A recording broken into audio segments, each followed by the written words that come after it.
Bonjour, ici Gaëlle, votre coach bien-être en direct de Tokyo, qui vous présente les Wednesday Wellness Tips.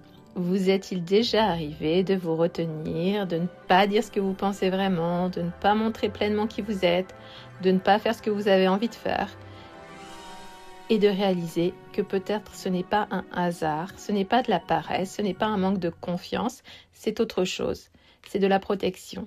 Se retenir est souvent une stratégie, une façon pour votre esprit de vous garder en sécurité, à l'abri du rejet, du jugement, de la blessure.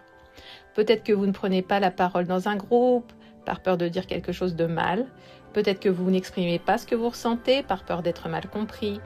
Peut-être que vous n'allez pas vers ce que vous voulez vraiment, parce qu'une partie de vous pense « et si ça ne marche pas ?» Alors vous restez un peu plus discret, un peu plus prudent, un peu plus contenu, et sur le moment ça fonctionne. Vous évitez l'inconfort, vous réduisez le risque, vous restez en sécurité. Mais voilà ce qu'on le remarque souvent, ce qui protège à court terme peut vous limiter à long terme. Parce qu'à force de se retenir, de se faire plus petit, plus discret, cela devient un automatisme, une habitude. Vous commencez à vous filtrer vous-même, sans vous en rendre compte. Vous hésitez avant de parler, vous vous remettez en question, vous réduisez certaines parties de vous. Et avec le temps, quelque chose de subtil se produit. Vous vous sentez moins vous-même. Non pas parce que vous avez changé, mais parce que vous ne vous exprimez plus pleinement. Et cela a un impact sur votre bien-être. Parce que vous n'êtes pas fait uniquement pour rester en sécurité, vous êtes aussi fait pour vous connecter, pour vous exprimer, pour évoluer. Et tout cela implique une part de risque. Alors quand la sécurité devient la priorité en permanence, la vie devient plus étroite, plus limitée, moins vivante. Cela ne veut pas dire que vous devez arrêter de vous protéger, se retenir a une utilité.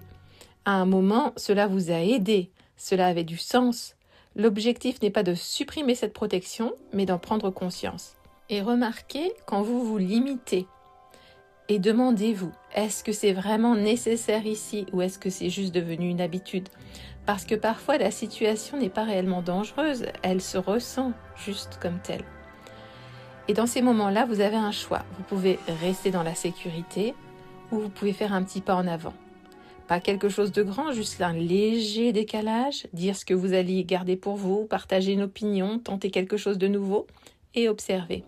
Qu'est-ce qui se passe vraiment ? Souvent, ce n'est pas aussi difficile que votre esprit l'avait anticipé. Parfois, c'est même positif. Et chaque fois que vous faites cela, vous élargissez votre champ de possibles. Vous développez une forme de confiance.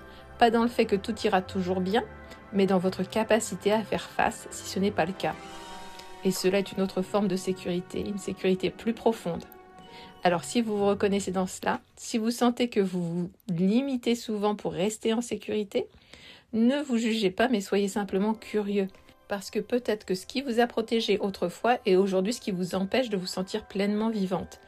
Et peut-être qu'un petit pas en dehors de ce schéma peut changer déjà beaucoup de choses. Si cette vidéo vous a plu, pensez à liker, vous abonner et la partager avec vos amis.